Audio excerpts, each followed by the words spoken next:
제가 대학부 때 있었던 일입니다. 그러니까 지금으로부터 약 40년 전에 있었던 일입니다. 제가 다니는 교회에 저녁 예배에 대학부 임원들의 특송 순서를 맡은 겁니다. 그래서 우리 임원들이 모여서 열심히 준비를 했습니다. 그런데 그중에 친구 한 명이 기타를 참 잘 치는 친구가 있었습니다. 그래서 친구가 기타를 치면서 특성을 하게 된 것입니다. 그리고 연습한 대로 그날 저녁 예배 때 우리 나름대로는 열심히 특성을 했었습니다. 그런데 예배를 마치자마자 연세 많으신 장로님 한 분이 우리 쪽으로 오시더니 잠깐 보자는 겁니다. 그래서 예배를 마치고 장로님 부르시는 곳으로 갔더니 이 장로님이 호통을 치는 겁니다. 이 녀석들 너희들 정신이 있냐 없냐? 거룩한 성전에서 하나님께 찬양을 드리는데 어찌 세상에서 쓰는 그런 기타를 가지고 찬양을 하느냐? 당시 기타는 나이트클럽이나 세상 노래 부를 때 치던 그런 기타가 유행이었던 시절이었습니다. 당시 교회의 음악으로서는 악기로서는 피아노나 올겐 외에는 드럼이라든지 기타는 거의 사용이 안 되었던 그런 시절이었습니다. 그러니 이 대학생들이 기타를 치면서 교회에서 찬양을 하는 게 이해가 되지 않았던 것입니다. 이 장로님의 눈에는 이 기타는 나이트클럽이나 세상 노래 부를 때 쓰는 악기라는 그 편견과 고정관념이 있었던 것이었습니다. 그러니까 그 장로님의 눈에는 이 기타를 치면서 교회에서 찬양을 한다는 게 도무지 이해가 되지 않았던 겁니다. 지금 눈으로 보면은 오히려 우리 이해가 되지 않는 일이지만 그 당시에는 그랬던 시절이 있었습니다. 오늘 본문에 보면은 이런 고정관념과 편견과 선입감을 가지고 있던 사람들이 나옵니다.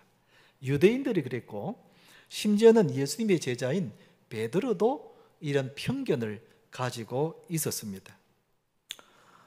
오늘 읽은 사도행전 10장은 로마 군대의 장교였던 고넬료가 복음을 듣고 예수님을 영접한 사건이 기록이 되어 있습니다. 이방인이 처음으로 변하여서 세례를 받았던 이 일이 이 사도행전 10장에 처음으로 나오기 때문에 이 사도행전 10장은 대단히 중요한 장이고 사건이라고 할 수 있습니다. 그 전까지는 제자들이 또는 성도들이 복음을 전했지만은 어디까지나 흩어져 사는 유대인들에게까지만 복음을 전했지 이방인들에게는 복음을 전하지 않았던 겁니다. 그런데 처음으로 고넬료에게 복음을 전하고 그리고 세례를 받게 되었다는 것입니다. 그래서 이 사도행전 10장은 이방 전도의 문이 활짝 열린 초기 교회의 역사상 대단히 중요한 사건이고 이 일로 인해서 복음이 이방 나라까지 널리 전거되게 되었던 것입니다. 할렐루야. 그런데 그렇게까지 되기까지는 그 과정이 쉽지 않았습니다. 왜냐하면 사도들을 위시해서 그 당시 초기 유대인들의 신자들은 이방인들을 굉장히 더러운 사람으로 그리고 죄인으로 이런 선입견과 편견을 가지고 있었던 시대였기 때문에 그랬습니다. 그런데 하나님이 이 고정관념, 이 편견을 어떻게 깨뜨리시는지 한번 보도록 하겠습니다. 하루는 베드로가 욥바라는 곳에 머물고 있었는데 기도를 하려고 옥상에 지붕에 올라갔습니다. 기도를 하는데 이상한 환상을 보게 된 것입니다. 어떤 환상을 보게 되는가 하면 11절 12절에 보면은 하늘이 열리며 한 그릇이 내려오는 것을 보니 큰 보자기 같고 내 귀를 메어 땅에 들이었더라. 그 안에는 땅에 있는 각종 네 발 가진 짐승과 기는 것과 공중에 나는 것들이 있더라 그랬습니다. 하늘에서 보자기 같은 것들이 내려오는데 그 안에 보니까 온갖 짐승들이 가득 담겨져 있더라는 것입니다. 그런데 하늘에서 소리가 나기를 베드로야 일어나 잡아 먹어라 하는 소리가 들렸습니다. 그런데 그 보자기 안에 있는 짐승들이 어떤 짐승인지는 구체적으로 나와 있지 않지만은 부정한 짐승이라고 했으니까 아마 생각해 보면은 돼지들이라든지 뱀이라든지 도마뱀이라든지 뭐 이런 것들이 아니었나 이렇게 생각이 됩니다. 이런 동물들은 유대인들이 싫어할 뿐만 아니라 절대로 먹어서는 안 될 부정한 것이라는 그런 생각을 가지고 있었습니다. 그래서 베드로가 뭐라 그랬는가? 14절에 보면은 베드로가 이르되 주여 그럴 수 없습니다. 속되고 깨끗하지 아니한 것을 내가 결코 먹지 아니하였나이다 한지라 그랬습니다. 베드로가 절대로 먹을 수 없다는 겁니다. 하나님은 먹으라 하는데도 베드로는 절대로 먹을 수 없다. 이 일이 나중에 두 번이나 반복된 후에 이제 끝이 났습니다. 여러분, 우리는 베드로가 이 음식을 먹지 않겠다는 말을 이해할 수가 없습니다. 왜냐하면 우리들에게는 뭐 부정한 짐승이라는 그런 개념이 없지 않습니까? 하나님이 만드신 것은 다 깨끗하고 좋은 것이니까 맛있게 먹으면 되는데 부정한 짐승이라는 그런 개념이 우리에게는 없습니다. 이해가 되지 않습니다. 여러분, 돼지가 부정하다뇨? 여러분, 삼겹살, 목살, 돼지, 족발 얼마나 맛있습니까? 여러분, 삼겹살을 쌍치 사가지고 먹으면 이거 얼마나 맛있게요? 얼마나 맛있습니까? 우리 한국 사람들이 유달리 돼지고기를 좋아하지 않습니까? 그런데 그 돼지고기가 부정하다고 안 먹겠다니 우리 시각으로는 도저히 이해가 안 되는 겁니다. 그런데 베드로가 왜 먹지 않겠다고 했는지 이렇게 생각해 보면은 베드로의 그 마음을 조금 이해가 될 수가 있을 겁니다. 내가 기도하고 있는데 갑자기 하늘에서 보자기 같은 것이 이렇게 내려왔습니다. 근데 그 보자기 안에 뭐가 들어있는가 하면은 소주가 들어있고 막걸리가 들어있고 양주가 가득 들어가 있는 겁니다. 그러면서 하늘에서 소리가 나는데 자, 내가 주는 술을 마시라 그런 거예요. 태영아, 내가 주는 술을 마시라 이렇게 하는 겁니다. 그럼 어떻게 하겠습니까, 여러분?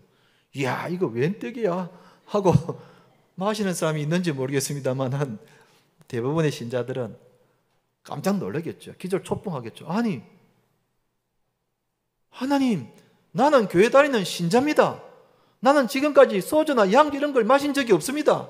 그런데 소주를 마시라뇨? 나는 결코 마실 수 없습니다. 그렇게 이야기하지 않겠습니까, 여러분? 그러니까 베드로가 지금 딱 이런 심정이란 말입니다. 내가 어떻게 부정한 짐승을 먹을 수 있겠습니까? 지금까지 나는 한 번도 돼지고기를 먹은 적이 없는데 어떻게 하나님이 나에게 이 더러운 돼지고기를 먹으라 하십니까? 딱 잘라서 거절한 겁니다. 그러면은 베드로가 왜 이런 짐승을 보고 부정하다고 그랬을까? 물론 구약 레위기서에 보면은 먹어도 되는 짐승이 있고 먹어서는 안 되는 짐승이 이렇게 분류가 되어 있습니다. 베드로는 이제 그걸 근거로 해서 안 먹겠다고 한 것이죠. 그러면 성경은 왜 부정해서 먹지 말라고 했을까? 구약 성경에 보면은 어떤 짐승은 먹어도 되고 어떤 짐승은 먹어서는 안 된다 그랬는데 왜 이런 짐승들은 먹지 말라고 했을까? 여러분들은 어떻게 알고 있습니까? 왜 이 짐승은 부정하기 때문에 먹지 말라고 했을까? 여기에 대해서 학자들 간에 여러 해석에 여러 몇 가지가 있습니다. 우선 첫 번째 해석은 건강상의 이유를 들어서 먹지 말라 한 것입니다. 당시는 의술이라든지 의학이 발달되지 못한 시절이었기 때문에 사람 몸에 안 좋은 짐승들은 먹지 말라고 한 겁니다. 사실 돼지고기 같은 거는 많이 먹으면은 몸에 안 좋잖아요. 그러니까 먹지 말라 한 겁니다. 그래서 하나님이 먹지 말라 한 것이다. 이렇게 해석을 하는 학자들도 있고 또 다른 학자는 먹지 말라 한 짐승들의 대부분이 그 당시 이방 민족이 우상 숭배할 때 제물로 바쳤던 짐승들이다. 만약에 유대인들이 이런 짐승을 가까이 하고 먹게 되면 자연스럽게 이방 신상을 숭배하게 되기 때문에 아예 이런 짐승을 가까이 하지 못하고 먹지 말라 한 것이다. 이렇게 해석을 하는 학자들도 있습니다. 다 일리가 있습니다만은, 그런데 더 정확한 이유는 뭔가 하면은 성경에서 부정하다고 금한 동물은 한결같이 공통점이 있습니다. 공통점이 있습니다. 그 공통점이 뭔가 하면은 비정상적이다는 것입니다. 예를 들어 육상 동물이면 네 발로 이렇게 기어서 가야 그게 정상인데, 뱀이라든지 파충류 같은 거는 발이 없으니까 네 발로 기지를 않습니다. 뭔가 비정상적이다는 것입니다. 또 가축이라면은 소나 양처럼 이렇게 대색임질을 하고 발굽이 갈라져 있는 것이 정상인데, 돼지는 그렇지 않기 때문에 금한 것입니다. 그러니까 먹지 말라고 한 부정한 짐승들을 가만히 보면은 한결같이 뭔가 흠이 있다는 겁니다. 뭔가 정상적이지 못하다는 겁니다. 그래서 먹지 말라고 한 겁니다. 그런데 문제는 짐승뿐만 아니라 사람도 흠이 있는 사람이 있다고 생각을 하는 겁니다. 이방인들은 흠이 많기 때문에, 더러운 죄인들이기 때문에 아예 성전 안에 들어오지 못하게 했습니다. 제사를 드리고 싶어도 성전 안에 들어오지 못하고 성전 바깥들에서 제사를 드리도록 했습니다. 그런 편견을 갖고 있었습니다. 또 유대인의 여자들이라도 제사를 드리고 싶으면 성전 안에까지는 들어올 수 있지만, 그러나 여자들끼리만 드릴 수 있는 일정한 장소 안에서만 제사를 드리도록 그렇게 했다는 겁니다. 또 유대인의 남자들이라 할지라도 성전 안에 들어와서 제사를 드릴 때에 성소까지만 들어오고 지성소 안에는 들어가지 못하게 만든 것입니다. 왜요? 흠이 있기 때문에 그래요. 흠이 있기 때문에 그런 겁니다. 그런데 예수님께서 오셔서 일대 혁명을 일으키신 겁니다. 예수님께서 오셔서 일대 혁명을 일으키셨는데 두 가지 혁명을 일으키셨습니다. 하나는 뭔가 하면, 사람은 하나님 앞에서 누구든지 흠이 있다는 겁니다. 이방인뿐만 아니라 유대인들까지도 하나님 앞에서는 다 죄인이고 흠이 있다는 겁니다. 나는 의인이고 당신은 죄인이고 그런 게 아니라는 겁니다. 당시 유대인들은 자기네들은 의인이라고 선민 사상을 가지고 있었습니다. 그런데 예수님이 오셔서 아니다, 너희들도 죄인들이고 저 이방인들도 죄인들이다, 똑같이 하나님 앞에서 흠이 많은 죄인들이라고 말씀을 한 겁니다. 그 말씀을 들으니까 유대인들이 막 충격을 받은 겁니다. 자기네들은 의인이라고 생각했고 저 이방인들은 죄 많은, 흠이 많은 죄인들이라고 생각했는데 예수님이 오셔서 다 죄인이라고 하니까 이 유대인들이 충격을 받은 겁니다. 또 하나는, 그래서 예수님께서 이 땅에 오셔서 흠 있는 사람들을 위해서 대신 십자가에 돌아가셔서 흠 없게 만들어 주셨다는 것입니다. 유대인이든지 이방인이든지 누구든지 흠이 있는 사람이라도 예수님을 믿기만 하면은 그 죄를 대신 짊어지셨기 때문에 흠 없게 만들어 주셨다는 것입니다. 할렐루야! 이게 복음이고 이게 은혜인 것입니다. 예수님께서 십자가에 돌아가셨을 때에 그 성전 안에 지성소와 성소 사이에 있던 그 휘장이 위에서부터 밑으로 쫙 찢어졌습니다. 이것은 더 이상 더 지성소와 성소의 구분을 없애고 누구든지 제사를 드릴 수 있으면 누구든지 하나님께 나아가서 제사를 드릴 수 있도록 그렇게 만드신 것입니다. 그런데 당시 사도들도 예수님의 이런 일대 혁명을 잘 이해하지를 못했던 것입니다. 그래서 하나님이 두 번째 환상을 통해서 베드로를 깨우쳐 줍니다. 뭐라고 깨우쳐 주는가? 15절 보면은 또 두 번째 소리가 있으되 하나님께서 깨끗하게 하신 것을 너가 속되다 하지 말라. 하나님께서 깨끗하게 하신 것을 너가 속되게 하지 말라 하는 것입니다. 베드로야, 너 생각에 이방인이 죄가 많다고 생각하느냐? 그런데 예수님께서 오셔서 그 모든 이방인들의 죄를 깨끗하게 해주셨고 하나님 눈에는 다 깨끗하게 보이는데 왜 너가 깨끗하지 못하다고 그렇게 말하느냐? 오히려 하나님이 책망을 하신 것입니다.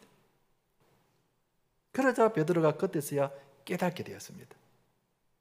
그리고는 하나님 말씀대로 고넬료를 찾아가서 말씀을 전하고 그리고 세례를 주게 된 것입니다. 그래서 이 사도행전 10장은 유대인과 이방인들 사이에 그 엄청난 장벽을 무너뜨리고 마침내 이방 선교의 문이 활짝 열리게 되는 그런 사건이 된 것입니다. 할렐루야. 우리가 이 사건을 통해서 어떤 마음을 가져야 하는가? 긍휼히 여기는 마음을 가져야 된다는 겁니다. 긍휼히 여기는 마음을 가져야 된다. 여러분, 예수 믿는 우리들의 마음속에도 사람에 대한 편견과 고정관념과 선입감을 가지고 있는 사람들이 있습니다. 저 사람은 안 돼. 저 사람은 절대로 안 돼. 내 손에 장을 찢으라. 저 사람은 너무 고집이 세. 너무 고집이 세. 저 사람은 못 배워가지고 말할 때마다 보면 참 무식한 말만 해. 저 사람은 또 말이 너무 많아. 우리가 사람들에 대해서 그런 편견과 고정관념과 선입견을 가지고 사람을 바라볼 때가 얼마나 많은지 모릅니다. 그래서 정죄하기도 하고 비판하기도 합니다. 저 사람은 안 돼. 절대로 안 돼. 우리 마음에 긍휼히 여기는 마음이 없는 거예요. 한번 딱 찍히면은 절대로 안 변하는 거. 한번 탁 찍혔다 하면은 절대로 변하지 않는 거예요.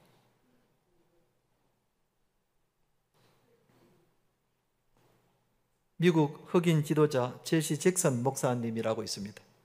이 목사님이 이런 말을 했습니다. 미국 사회에서 인종차별이 가장 극심한 때는 주일 오전 11시라고 말을 했습니다. 여러분, 주일 오전 11시면은 미국의 모든 교회들이 예배드리는 시각입니다. 그때가 인종차별이 가장 심한 때라는 겁니다. 무슨 말인가? 미국 사회에서는 지금도 백인 교회, 흑인 교회 나눠져 있는 교회가 참 많습니다.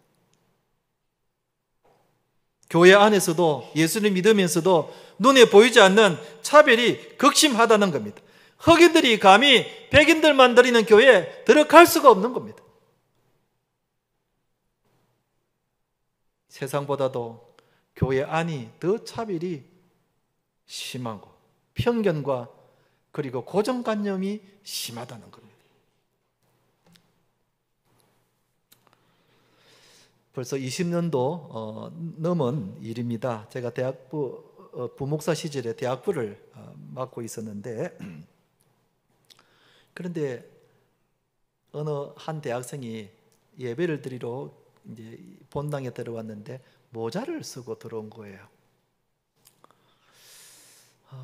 그 당시로서는 이렇게 모자를 쓰고 예배를 드리던 그런 시절이 아니었습니다. 요즘이야 뭐 모자를 쓰는 게 전혀 흠이 안 되고 하나의 문화가 되어버렸지만은 20년 전만 하더라도 그때는 교회 올 때 모자를 이렇게 쓰고 예배를 드리던 시절이 아니었습니다. 그런데 그 대학생이 모자를 쓰고 대학부 예배 참석을 하고 앉아 있는 겁니다. 그게 유독 눈에 띄인 겁니다. 제가 이해가 되지 않았습니다. 그 당시에서는 모자를 쓰다가도 어른한테 인사를 하면 모자를 이렇게 잠시 벗고 인사를 했지 않습니까? 그런 시절에 살고 있었던 저에게 아니 하나님께 경건한 예배를 드리는 시간에 모자를 쓰고 예배를 드리는 것이 그게 너무 제가 마음속에 받아들이지를 못하겠는 거예요. 불경스럽게 보이는 거예요. 그래서 내가 예배를 마치고 그 아이에게 한번 이야기를 해야 되나 어쩌야 되나 이렇게 망설이다가 제가 근데 어떤 생각이 제 머릿속에 싹 스쳐가는가 하면은 우리나라의 그 교회사에 보면은 해방 직후 40년, 50년, 60년대에 이런 일이 있었습니다. 교회 여성들이 파마를 하지 못하도록 금했던 시절이 있었습니다. 지금 생각에는 이해가 안 되는 말이죠. 왜냐하면은 그 당시에 어떤 여성들이 파마를 했느냐 하면은 술집 여자들, 윤락가에 있는 여자들이 주로 파마를 했던 시절이었기 때문에 교회 다니던 여성들이 파마를 하는 것을 불경스럽게 여겼던 시절이 있었습니다. 그래서 그걸 못하게 한 겁니다. 그런데 여러분, 지금 한번 보십시오. 파마 안 한 사람이 어디 있습니까? 오히려 파마하는 것이 더 단정해 보이고 파마 안 한 것이 더 불경스럽게 보이지 않습니까? 심지어는 남자들도 파마를 하지 않습니까, 여러분? 저는 뭐 파마를 하고 싶어도 파마할 머리가 없어서 못하지만은 남자들도 파마를 하는 시절입니다. 지금은 파마하는 것이 더 단정해 보이고 더 경건하게 보이는 겁니다. 그러니까 이것은 진리 문제가 아니고, 진리라면은 시대가 바뀌어도 안 변해야 되는데 이게 시대에 따라서 이게 바뀌는 거 보니까 진리가 아니고 문화고 간섭이라는 것을 깨닫게 된 겁니다. 그래서 어쩌면 그 대학생이 시대를 앞서가는 아이인지도 몰라요. 그 뒤로부터 모자 쓰면서 예배 드리는 대학생들이 많아졌고, 그것은 흠이 아니고 또 하나의 문화고, 또 멋으로 쓰기도 하고, 어떤 사람은 머리를 안 감아서 또 모자를 쓰기도 하고, 아무튼 모자를 쓰는 것이 전혀 흠이 안 되는 그런 시절. 그런데 그 시절에는 어떻게 그렇게 그런 고정관념과 편견을 가지고 봤는지 모르겠어요. 염색하는 것도 마찬가지입니다. 얼마 전만 하더라도 우리 청년 대학생들이 뭐 노란색, 빨간색으로 염색하면은 괜히 그냥 뒤에서 수근수근거리고 좀 불경스럽게 보였던 그런 적이 있었습니다. 지금은 뭐 아무렇지도 않죠. 아무렇지도 않습니다. 우리 아이들이 저에게 자주 아빠 염색을 좀 하라는 겁니다. 하얀 머리가 많이 나서 이제 아빠도 염색을 좀 하라는. 그런데 염색하는 것이 귀찮기도 하고 한번 하면 계속 해야 되니까 그게 별로 하고 싶은 생각이 안 들어요. 그래서 지금까지 염색을 안 하고 있어요. 그래서 뭐 염색을 거절을 했는데, 그런데 제가 나중에 은퇴하고 나면은 한번 해보고 싶은 게 있어요. 은퇴하고 나면은 한번 제가 노란색으로 물들여가지고 염색을 한번 해보고 싶은 그런 생각은 있어요. 완전히 노란색으로. 혹시 제가 은퇴하고 난 다음에 길거리에서 만났는데 임 목사가 노란색으로 염색을 했다, 여러분 충격받지 마시기 바랍니다. 임 목사가 은퇴하더만 완전히 맛이 갔네, 이렇게 생각하지 마시기 바랍니다. 얼마나 하고 싶으면 저렇게 했을까? 여러분들 긍휼히 여기는 마음을 가져야 돼요. 얼마나 하고 싶으면 저렇게 했을까?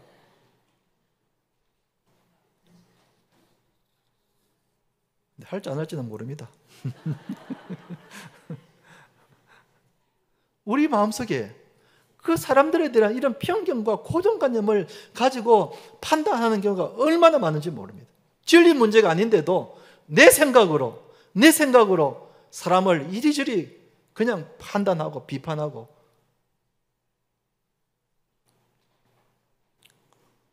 제가 전에 읽었던 책에 이런 내용을 제가 본 적이 있었습니다. 아주 감동적인 내용인데요. 미국의 오리건주의 포틀랜드라는 곳에 중상층들이 많이 모여 있는 한 교회가 있었습니다. 우리나라 같으면 서울의 강남에 뭐 판금사들, 뭐 재벌의 큰 대기업 임원들, 이런 돈 많은 사람들, 이런 사람들이 주로 있는 교회, 그렇게 딱 생각하면 됩니다. 주일 예배가 시작되었는데 청년 하나가 예배 시간도 늦었는데다가 들어왔는데 그 복장이 또 가관인 거예요. 머리는 막 흥그러졌고 청바지는 막 찢어져 있는 그런 청바지를 입고 그리고 신발도 안 신고 그냥 맨발로 예배당에 들어온 겁니다. 사람들이 깜짝 놀랐죠. 뒤에 보니까 자리가 없어가지고 이 청년이 이 통로 앞으로 뚜벅뚜벅 걸어오는 겁니다. 앞으로 걸어오더니 앞에도 자리가 없으니까 어디에 앉았냐면 그냥 이 통로 바닥에 들썩 앉은 겁니다. 지금 예배 중에 있고 많은 사람들이 정장에다가 단정한 옷을 입고 예배를 드리는데 이 청년이 머리 흥그러진 머리에다가 맨발로 그리고 다 찢어진 청바지를 입고 들어오니 사람들이 얼마나 당황스럽겠습니까? 수군수군 되기 시작했습니다. 그러자 뒤에서 안내를 쓰고 있던 연세 많으신 집사님 한 분이 뚜벅뚜벅 이 통로를 한가운데 걸어 앞으로 오고 있었습니다. 교인들이 그 안내하시는 집사님이 앞으로 가는 것을 보고 저마다 생각을 하고 있었습니다. 아, 끌어내려고 가시는 거구나. 그렇지, 끌어내야 돼. 옷이 저게 뭐야? 불경스럽게. 저런 애는 당장 끌어내야 돼. 끌어내야 된다. 그런 생각을 갖고 있는 사람들도 있었고, 또 어떤 사람은 그래도 그렇지 끌어내는 것은 좀 심하지 않았나. 예배 드리려고 왔는데 그래도 끌어내는 것은 좀 심한 것 같아. 막 오만 생각을 하면서 이제 바라보고 있는데 시선이 딱 그 안내위원에게 딱 이렇게 집중됩니다. 안내를 보시는 그 집사님 한 분이 앞으로 뚜벅뚜벅 걸어오더니 그 청년 옆에 자리에 같이 들썩 바닥에 앉는 겁니다. 앉아서 1시간 내내 같이 예배를 드리는 겁니다. 나이가 많으신 집사님이라 그 어자도 아니고 그 바닥에 앉아 있는 것이 참 힘들었을 텐데도 그래도 그 청년을 위해서 같이 예배를 드려주는 겁니다. 그 모습을 보고 있던 많은 그 교회 성도들이 마음에 감동을 받는 겁니다. 그 집사님을 통해서 예수님을 보는 듯한 겁니다. 많은 사람들이 그 헝클어진 머리에다가 다 떨어진 청바지에다가 맨발로 들어온 그 청년을 보고 수근수근거리고 손가락질을 했는데 마치 우리 예수님이 많은 사람들이 손가락질을 했던 그 죄인들 그리고 장녀들 그리고 사람들을 예수님이 가까이 하셔서 같이 식사를 하고 함께 해주셨던 그 모습을 그 안내하는 집사님을 통해서 보게 된 겁니다. 긍휼히 여기는 마음을 갖고 있었으니까 이게 가능한 겁니다. 긍휼히 여기는 마음을 가지고 있었기 때문에 가능한 거예요. 여러분, 우리가 사람들을 바라볼 때 이런 마음으로 바라봐야 됩니다. 내 생각하고 다르지만 어떻게 사람이 저렇지? 아니, 저 사람 미쳤나? 제정신이야? 우리는 그런 생각을 갖기보다는 우리 마음속에 그럴 수도 있지. 그럴 수도 있지. 그럴 만한 사정이 있겠지. 그럴 만한 사정이 있겠지. 아직까지 뭔가 부족해서 그래. 또는 나도 예전에는 저랬던 적이 있었지. 여러분, 나는 의인입니까? 나는 언제나 의인입니까? 우리는 하나님 앞에서 얼마나 큰 죄인입니까? 그런데 사람들의 잘못에 대해서 내 생각하고 다른 어떤 모습을 볼 때에 우리는 긍휼히 여기는 마음이 너무나 부족한 거예요. 그냥 뒤에서 수근수근대고 손가락질을 하고 정죄를 하고 비판을 합니다. 우리 예수님은 그런 사람들을 품고 긍휼히 여겨주신 거예요. 예수님께서 산상수훈 8복에서 이런 말씀하셨습니다. 마태복음 5장 7절 말씀을 같이 읽어보겠습니다. 시작. 긍휼히 여기는 자는 복이 있나니 그들이 긍휼히 여김을 받을 것이며 그랬습니다. 우리가 사람을 긍휼히 여기면 하나님도 우리를 긍휼히 여겨 주신다는 것입니다. 우리가 예수님의 마음을 갖고 품고 안고 긍휼히 여기는 마음을 가질 때 그 마음이 예수님의 마음이고 신자의 마음이라는 겁니다. 괜찮아. 그럴 수 있지. 집사님이 저랬던 것은 뭔가 그럴 만한 사정이 있어서 그럴 거야. 저 청년이 저랬던 것은 뭔가 그럴 만한 사정이 있어서 그렇겠지. 우리는 예수님의 마음으로 품고 받아줘야 되는 거예요. 그게 사랑의 공동체고 그게 교회인 겁니다. 한번 따라합시다. 긍휼히 여깁시다. 긍휼히 여깁시다. 이제 말씀을 맺겠습니다. 우리도 베드로처럼 사람들에 대한 편견과 고정관념을 가지고 산 적이 얼마나 많은지 모릅니다. 그런데 예수님이 그 사람을 위해서 십자가 지셨다는 것을 우리가 생각해 볼 때에 우리는 긍휼히 여기는 마음을 가지고 있어야 됩니다. 우리가 이 마음을 갖고 우리 자녀들을 바라보고 우리 가족들을 바라보고 우리 성도들을 바라보고 불신자들을 바라봐야 합니다. 그럴 때에 내 마음에 긍휼히 여기는 마음이 있게 되고 그러면 품게 되는 겁니다. 이번 한 주간도 어떤 사람들을 만나든지 그들을 긍휼히 여기는 마음으로 사시는 우리 성도님 되시기를 주님의 이름으로 축원드립니다.